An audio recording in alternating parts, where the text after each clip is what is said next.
Well, good morning. I'm so glad you chose to be with us today, especially since we're starting a new series today. The title of the series is Ready or Not. And those words are inspired to me from Jesus. Jesus himself used the term be ready. Here it is in Matthew 24. And that's really the foundation of what this series is about. Be ready. For what?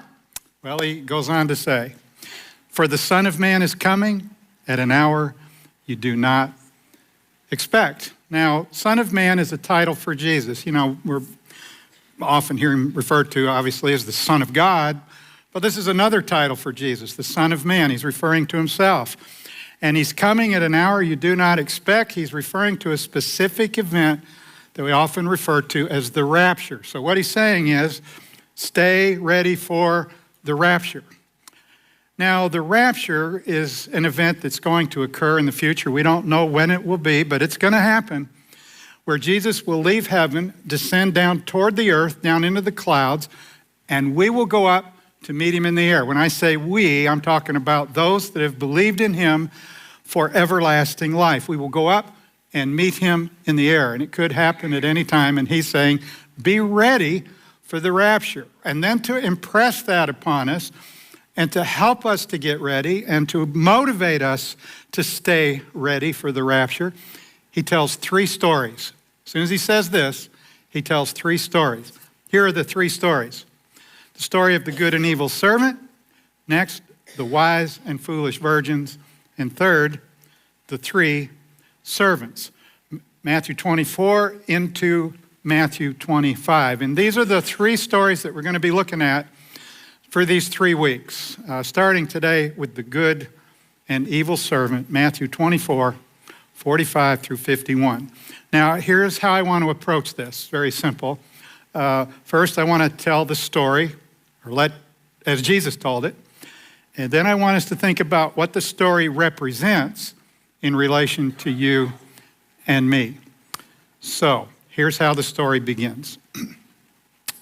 Who then is a faithful and wise servant whom his master made ruler over his household to give them food in due season? Now notice in the beginning here, we've got a master. He's a guy that owned a lot of property. He had a family. He had servants. And we're going to see that the master goes away on a trip. And he's gone for quite a while. And he picks out one of his servants. He considers this is a wise and faithful servant, and he gives him a job to do, to be ruler over his household. Now that doesn't mean he told him, you boss my household around, you're the ruler. No, because he defines it, to give them food in due season. He's put him in charge of giving food to his household. So now we need to think, what's he mean by household? Well, first, it would have to refer, first of all, put it up here, to his family, his wife, his children. I mean, he cares about his wife, he cares about his kids, and he's going to be gone. He wants to make sure they're taken care of, that they get the food they need in due season. But the family or the household is more than just the family. It would include the servants. So I'm going to put that up there because later we find out he's got a number of servants. It's all part of the household. And he says to this servant, you take care of the family. You take care of the servants. You're in charge of giving them their food. So I'm going to put the word food up here. Now, this is kind of a figure of speech called a metonymy. What that means is it's a part that represents a whole. It's not just that he wanted him to give them food. He wanted him to meet their needs. Here's another place that this figure of speech is used. When Jesus taught us to pray, give us this day our daily bread.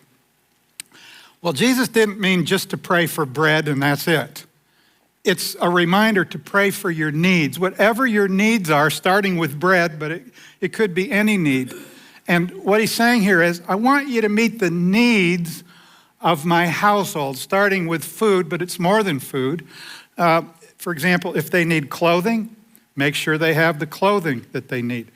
If they need medicine, if they need to go to the doctor, make sure that their medical needs are taken care of. And if one of the servants breaks a shovel, make sure you get him another shovel.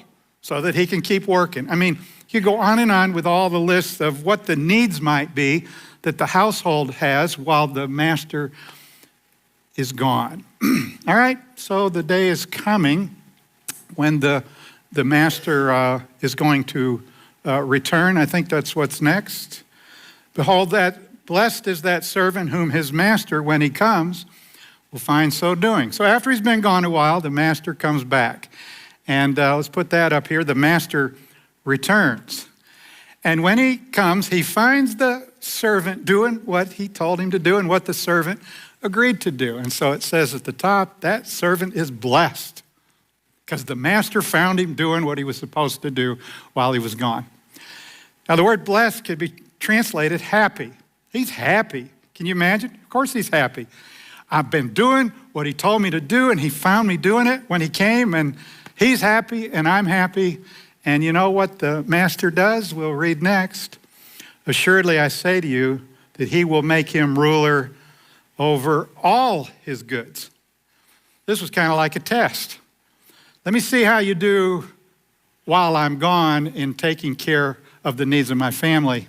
And now that he's back, he says, man, you did such a good job.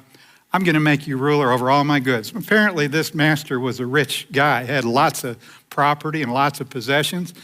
And he gives him a promotion. In fact, let me put that up here. The master rewards him. He rewards him. He gives him a promotion. You're going to be my right-hand man. I'm putting you in charge of all of my possessions, all my property. You're my right-hand man. And what a privilege that was to be so close to the master in terms of the job that he now gave him to do. Now, that's the first part of the story. By the way, the story has two parts. The first part's about the good servant. Second part's about the evil servant. But I've just told you the story about the good servant. So let me go back to the outline I'm trying to follow here. It's a very simple outline. I've told you the story, or told you what Jesus said in the story. Now I want us to think about what the story represents as it relates to you and me. Now, we don't have to guess what it's about because Jesus set it up in the verse that we read earlier. Here's the verse that we started with. Be ready, for the Son of Man is coming at an hour you do not expect. The story is about the return of Jesus in the rapture. With that in mind, let's think about what the story represents for you and me. Okay, let's look at the first verse again. Who then is a wise and faithful servant whom his master made ruler over his household to give them food in due season. We don't have to guess who the master is in this story. Jesus. Obviously, it's Jesus. Now, in the story, the master went away, on a trip. He'd been gone for some time. Jesus has gone away on a trip, and he's been gone for some time. He was on the earth 2,000 years ago. He died, rose again, and then he ascended to heaven, and he's still there. But he's not going to stay there. Someday he's going to leave heaven and come back, but he's gone on a trip. This represents the master, who is Jesus, gone away on a long trip, and he has left his servants here to do what he wants us to do. Now, who is the servant in the story? Well, I'm going to put up here, it's you. If you've believed in Jesus for everlasting life, you not only have everlasting life, but he made you his servant the day that he gave you everlasting life. Now, you may not have asked for that. He just made you that. You're his servant whether you want to be or not. Now, whether you're a good servant or a bad servant, that's another story, but you're his servant. Every child of God is also called to be a servant of God. All of us are his servants, whether we do a good job or bad job. You're his servant. So the story is talking about you, and hopefully you are a faithful and wise servant, not an evil servant. But anyway, the story represents Jesus. He's gone to heaven, and you here on earth. And how about the household? What does the household represent in terms of you and me? Well, here's the words I'm going to put up here. Your people. The household is your people. It's the people that God's allowed in your life. And I'm going to get more explicit on what I mean by your people in just a moment. So let's think about the food. What does the food represent in terms of you and me? Well, it represents needs that your people have. Need for food, clothing, medicine, a shovel, but any need, anything that the people in your life need that you see that maybe you could help them and meet that need. So let me help us to think more about who your people are and what it means that Jesus has left you in charge of meeting the needs of your people. So I'm going to give you some examples. And I'm sure you can relate to a number of these that I'm going to put on the screen. Okay, let's start with this first line. Your wife, your husband, your children. So if you're married and or if you have children, what this story represents is that Jesus has left you in charge of meeting the needs of these people in your life. Okay, if you're married, he wants you to continually think, husbands, what does my wife need? And how can I meet that need? What needs does my husband have? And how can I meet that need in his life? If you're a parent, what needs do my children have? And how can I best meet those needs in their lives? I'll try another line. It would be your grandchildren and your parents. If you have grandchildren, if your parents are still living, to continually look at your grandchildren and say, what does this child need? What does this grandchild need? How can I best meet that need? What do my parents need? How can I best meet that need in their lives? It could be your church family. It could be somebody at church that you're connected with, you're involved with, and you're continually thinking, what does he need that I could help him with? What does she need that I could meet that need in her life? Here's another line. Your coworkers and your classmates. If you go to school, be your classmates. If you're involved with people at work, and you're continually thinking, what could be a need in his life? What could be a need in her life? How could I meet that need? Whether it's a classmate that you're thinking, what does this classmate, where is he hurting? How can I help him? How can I help her? What are our needs? And then another example would be your neighbors, the people that live around you. What's going on in their lives? What do they need? How could I meet that need? There's more, but these are just some examples to help you to think about, these are your people. These are the people that God allowed in your life. They're part of your life. And he's saying, while I'm gone to heaven, I want you to be looking at the needs of the people in your life and think about how you can meet those needs. So that's what we've seen so far. Let's look at the verse again and then we'll move forward. Who then he's talking to you, okay? Take this personal. Who then is a faithful and wise servant whom his master made ruler over his household to give them food in due season? Then he continues, blessed is that servant whom his master, when he comes, will find so doing. When he talks about the master when he comes, he's referring to Jesus, the day that Jesus returns. He's coming again. He's going to return. And what will he find you doing when he returns? Hopefully he'll find you doing what he's left you here to do, is to meet the needs of your people. And if he does, you're going to be blessed on that day. The word blessed means happy. You're going to be happy on that day that Jesus found you doing what he left you here to do. That's why I put here, Jesus is pleased. Jesus will be pleased on that day if he finds you doing what he left you here to do. And not only that, he's not only pleased, but look what Jesus says next. Surely I say to you, he will make him ruler over all his goods. What he's referring to there is eternal reward. Jesus rewards the faithful believer. Someday you're going to be with him in a future kingdom. And every one of us that has eternal life is going to be with him in that kingdom. And we're all going to have jobs to do. We're all going to have work to do. And we're not all going to have the same privileges and responsibilities because it will depend on what we've done now in this life that determines what our reward will be in the future life. And the greatest thing about the reward is to be closer to Christ, just like in the story. The master made the servant ruler over all his goods, meaning he's my right-hand man. He's close to me. Some believers will be closer to Jesus in the kingdom than others based on the reward that Jesus gives. So what Jesus is teaching us, if I could put it in a bottom line in this first part of the story about the good servant, here's the bottom line. Stay ready for the rapture by meeting the needs of your people today. You want to be ready for the rapture? Jesus keeps it very clear, very straightforward. You really can't miss it. You want to be ready for the rapture? You want to be ready when Jesus comes? You want to know that you're pleasing him on that day? You want to be rewarded by him on that day? Here's what you need to do. I'm not through. Here we go.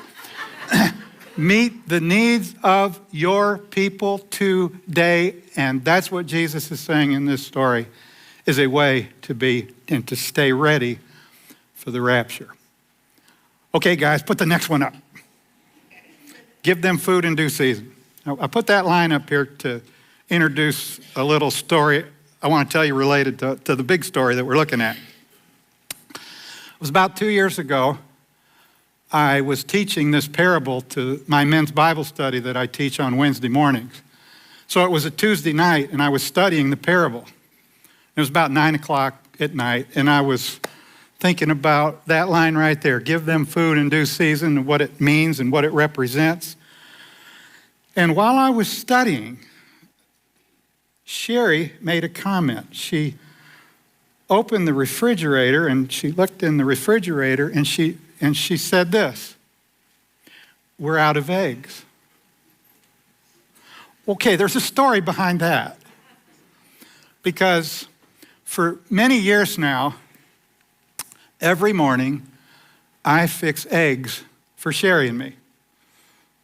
Every morning I cook scrambled eggs with cheese. I can tell you they're not the best scrambled eggs with cheese in the world, but it's the best I can do. And she likes them. And she's happy that I do that every day for her. And I know she's happy because she eats them. And she's never told me to stop. So that's a good thing. So she says, we're out of eggs. Now, some of you that might not know my wife Sherry very much might think that she was sending me a message. You need to go get some eggs. But she wasn't. I know she wasn't. She just was making an observation. She didn't have a message to give. I'm sure she would have been fine if we didn't have eggs the next morning. But when she said that, and remember, I'm studying the verse here, give them food in due season, which is what I did. It was doing every day, giving her eggs in due season, which is in the morning. Can you guess just come on, guess what I said when she said we're out of eggs. What do you think? I'll go get eggs. Yeah, here's what I said. Well, I'll go to the store. So I said, I'll go to the store. Now, can you guess what she said? Thank you. I heard it. She did it. You got it, Terry. You don't have to go to the store. And I said, oh, good.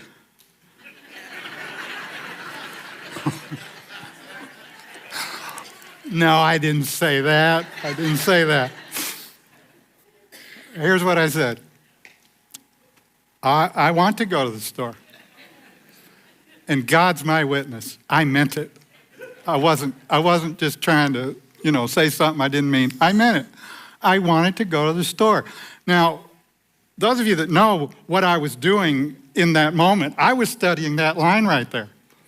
What else was I going to say except I want to go to the store so I can give her food in due season? And I meant it. I meant it. And so can you guess what I did? You got it? I went to the store. And I'll tell you, I felt so good. That was one of the happiest moments of my life, was to know, I fail, I mess up, I fail so many times to do so many things. But right now, I'm doing something right. and something good and something that makes Jesus happy. I know it for sure. I was so happy to go to the store and get those eggs. And on the way to the store and on the way back, I was thinking, this would be a great time for the rapture.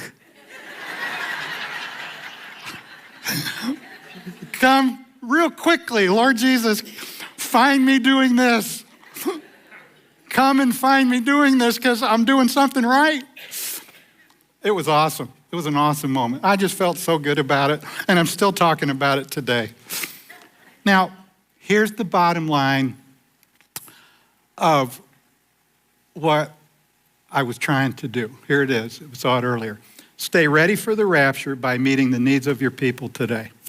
Now, even as I told that story, some of you might be thinking, oh, come on, Bob, that's just a little thing. You're making a big deal out of a little thing.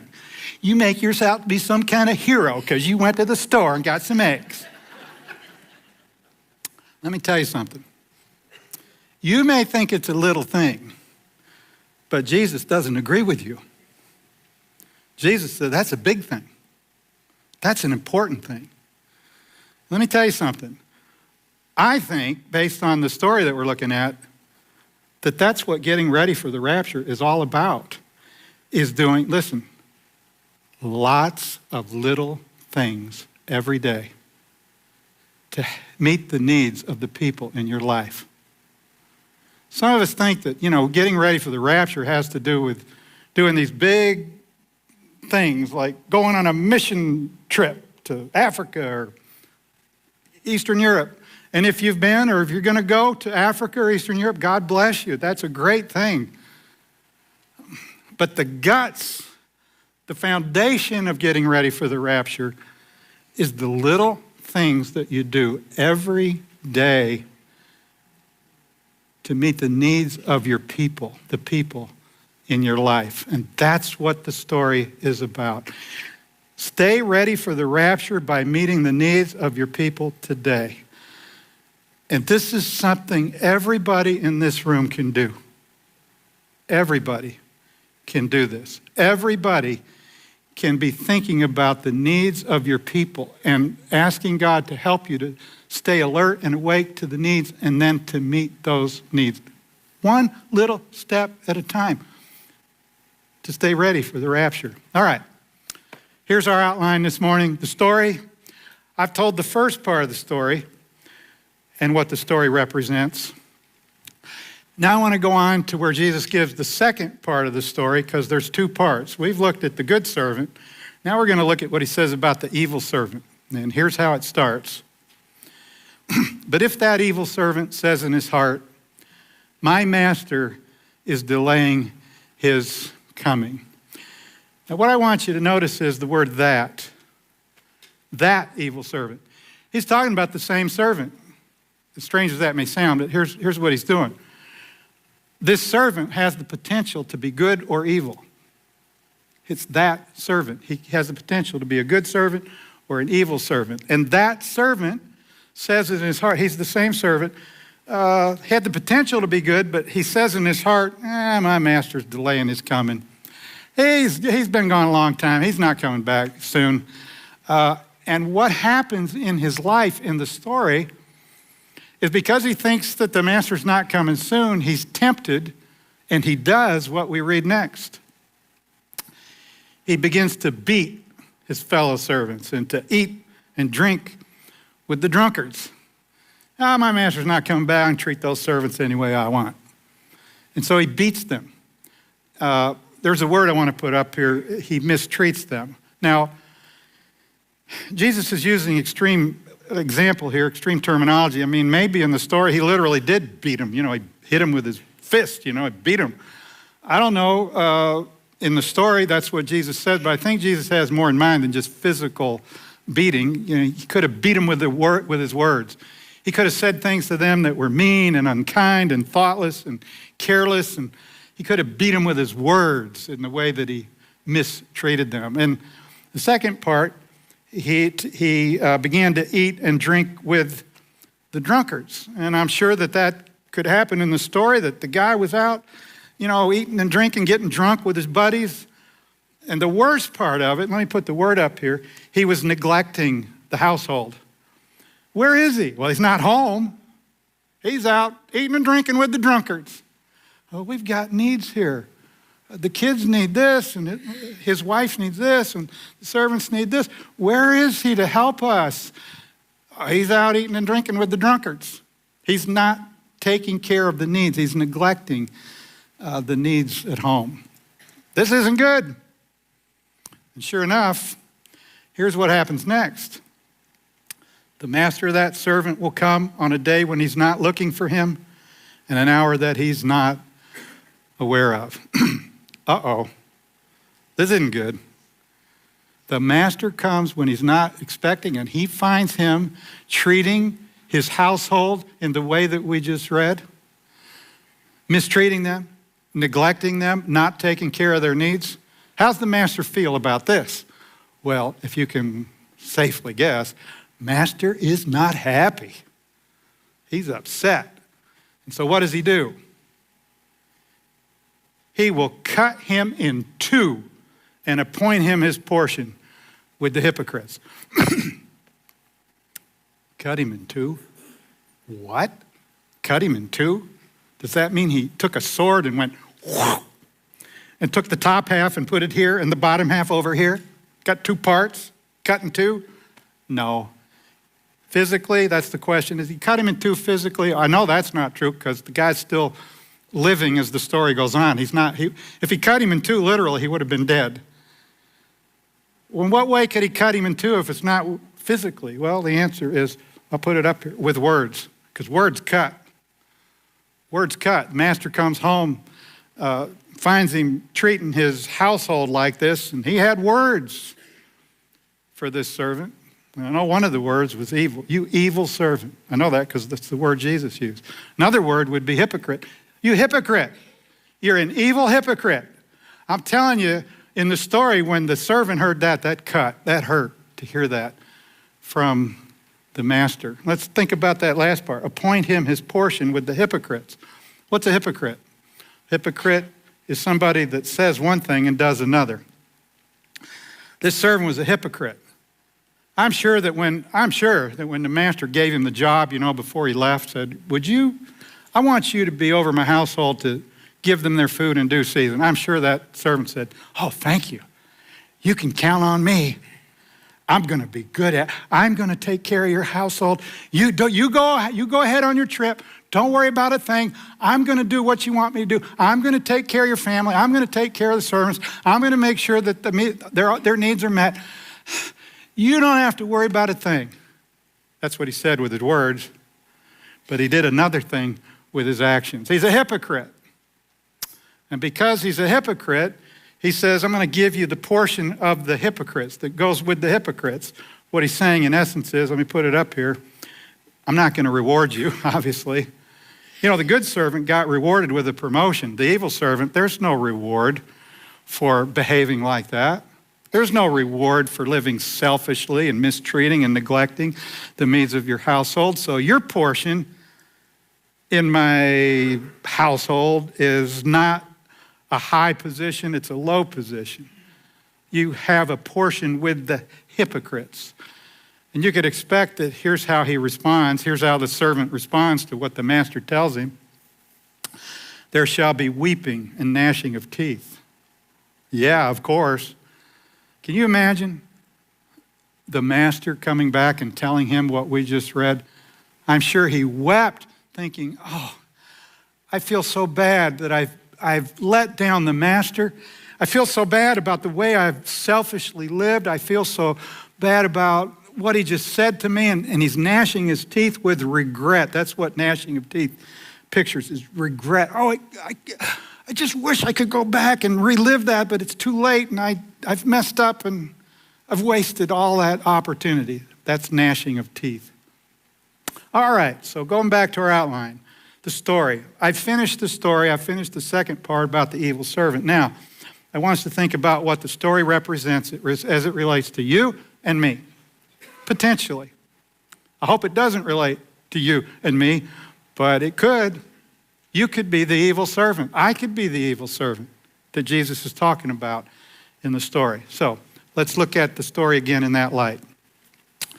But if that evil servant says in his heart, my master is delaying his coming. I want to emphasize again that. That means the same servant. You have the potential to be a good servant or an evil servant. Either way, you're a servant, whether you're good or evil. You're still a servant. You're either a good servant or an evil servant. But everyone that has eternal life is a servant of God. Some good, some not good. And what happened to this servant that he went down this path to be an evil servant? Well, it started right here with what he said in his heart. My master is delaying his coming. What that represents is Jesus won't come soon. I don't think about that. You know, I need to ask you this morning, this is personal, take it to heart. How much do you think about that? How much do you think about that Jesus could come today? I mean, do you go through a week, a month? I don't know. You go through a period of time where that doesn't even cross your mind. You're so busy with life and the stuff you do, you don't think about that Jesus could come at any time. That's a slippery slope, according to what we're reading here. Because when you and I lose our focus, our perspective on how short this life is and that Jesus could come at any time, and every day is important, what he's left us here to do, we don't think about standing before him someday. That's a slippery slope that can take us down this path that the servant in the story went down. So that's my first question in light of the evil servant is, are you thinking about the fact that Jesus could come at any time? It's important that we do, because if we don't, if we think, oh, he won't come back soon, we could be tempted to fall into the behavior of the servant in the story. Now, here's his behavior. He began to beat his fellow servants and to eat and drink with the drunkards. Now, I'm going to put the word up here again, mistreat. Now, hopefully, we don't have any wife beaters in the room. I mean, physically, where you beat your wife. We could, I don't know. You know that's not good. Or that you hit your husband physically, or you're excessive in the way you physically deal with your children. Hopefully you don't physically abuse your people. But I think Jesus is being extreme here to get us to think about mistreating. Because you can mistreat your people with words. You can say things that are cutting. You can say things that aren't kind. You can say things that are hurtful. And we all do that at times, but then you don't apologize. You don't go say, I was sorry, I shouldn't have said that. You just let the wound stay open and you don't try to heal it. That's mistreatment. And that's not a good place to be as a servant of the Lord Jesus Christ, is to be mistreating your people. And it could be at home, it could be at work, it could be at school. Mistreating. And what about this part? Eat and drink with the drunkards. Now, probably, and again, the key word there is neglect. Probably we don't have a whole lot of people here this morning, hopefully nobody, that's out every night eating and drinking and getting drunk and not being home. Now, that would fit this story for sure if that's what you're doing, is just you're not home, you're out eating and drinking with drunkards, and your family needs you, and you're not there to help meet the needs. But I think Jesus is being extreme here to help us to think about neglect. Now, I'm going to say something that I think Jesus would agree with. I think what Jesus sees today in many homes today is neglect of the household. And what Jesus would say, instead of eating and drinking with drunkards, he would say, she spends so much time in front of the TV and on the computer and on their phone that they're not even aware of the needs in their home. He's so busy with TV and computer and phone that he's not even looking and thinking about what his wife needs. She's so busy, focused on other things, she's not even thinking about, like she should be, about what her husband needs. And neither one of them are focused on what their kids need because they're so distracted with those things. And it could be other things as well. He's never home because he's always at work.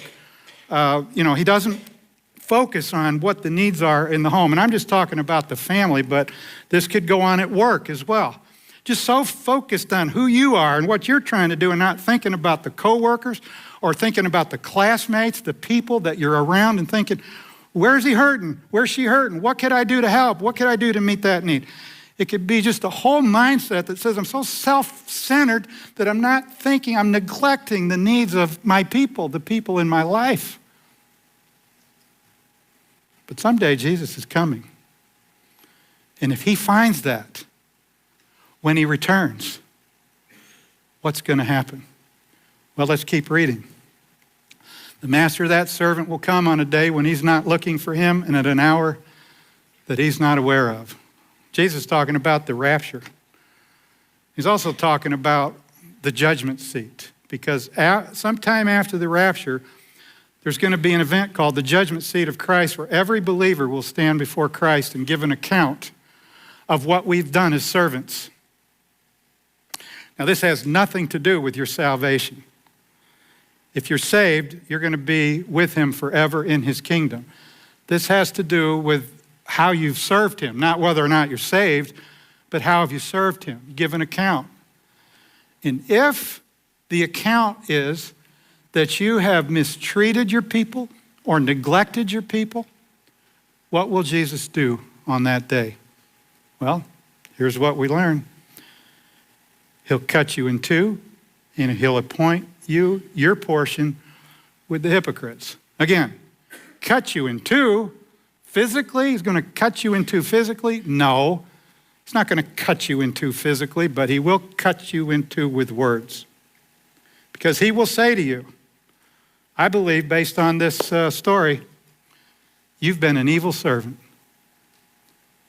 You've been a hypocrite. Hypocrite, let's think about that. Hypocrite is somebody that says one thing and does another. Or to put this word up here, that's somebody that's religious. Yep, that's somebody that's religious. Talk about God, talk about how much they love God. They come to church and sing the songs and, sing it, close their eyes, lift their hands, sing the songs. They're really into it, but they're hypocrites because they sing about how much they love God, but they don't demonstrate how much they love God because of the way they treat the people in their lives. That's a hypocrite. Somebody that's religious, but's not meeting the needs of your people. Wow. That would be a pretty hard thing to hear from Jesus on that day. Some Christians are going to hear this. Some Christians are going to hear. That's why we have the story. That's why Jesus told the story. Some Christians, he's going to cut them in two with his words, and he's going to appoint them their portion with the hypocrites. That means their place in the kingdom, their reward or lack of reward in the kingdom, as I want to put up here next, not rewarded. Now, hypocrites won't be rewarded for their behavior. They still have eternal life, but they won't be rewarded. They won't have a greater privilege of service and responsibility and closeness to the King. And as Jesus goes on to say, there will be weeping and gnashing of teeth. Now, this weeping and gnashing of teeth is because, as you can imagine, what that would feel like to have Jesus say that on that future day. But I want to be very quick to point out, this is weeping and gnashing of teeth that occurs at the judgment seat of Christ. It's an event. It has a beginning and an end. It's not forever. In fact, let me put that up there. It's not forever. Evil servants won't be weeping and gnashing their teeth forever. It's weeping and gnashing of teeth at the judgment seat of Christ. And once the judgment seat of Christ, we move on. The weeping and gnashing of teeth is over. But it will be a very painful experience at the judgment seat of Christ. And the place of service in the kingdom will have been affected, but still in the kingdom. So let's summarize what we've seen this morning. Jesus started with this verse, be ready, for the Son of Man is coming at an hour you do not expect. What he's saying is stay ready for the rapture. And immediately after he says that, he tells three stories that we're looking at in our series. Today we focused on this one, the good and evil servant. Here's the bottom line of what we've seen Jesus tell us, and it's this. Stay ready for the rapture by meeting the needs of your people today. Let's all take this to heart now. Stay ready for the rapture by meeting the needs of your people today. That's how to get ready and stay ready for the rapture. All right, next week, we're going to focus on the next story. In fact, if you'd like to read ahead, these stories are in Matthew 25. It'll help you a lot if you read this a number of times, if you'd like, ahead of time, so that you kind of got a running start when we get started on this next week. I'm going to close in prayer. I'll be up here afterwards if you have a question, or if you just want to come up and introduce yourself, I'd love to meet you. Let's pray.